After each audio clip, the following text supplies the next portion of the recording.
We now have a civil society governance diagnostic on Sri Lanka's governance, and then subsequently which we have the IMF's governance diagnostic on Sri Lanka.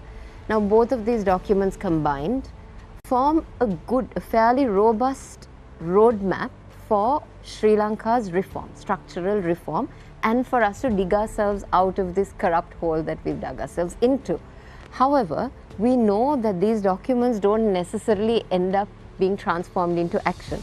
If we look at the IMF's agreement with Sri Lanka, originally it said that there needed to be an anti-corruption act in Sri Lanka, but then when it came to actually enacting the law, there was no consultation done, there was no local expertise invited, and even TISL and other civil society organizations had to wrestle our way into the process to be taken seriously.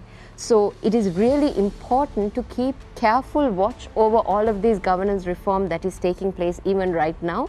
We can't rest back on our laurels and say, you know, there is now a roadmap and trust that it is going to be implemented, because we are looking at a system where representative democracy is really broken. My colleagues already talked about that.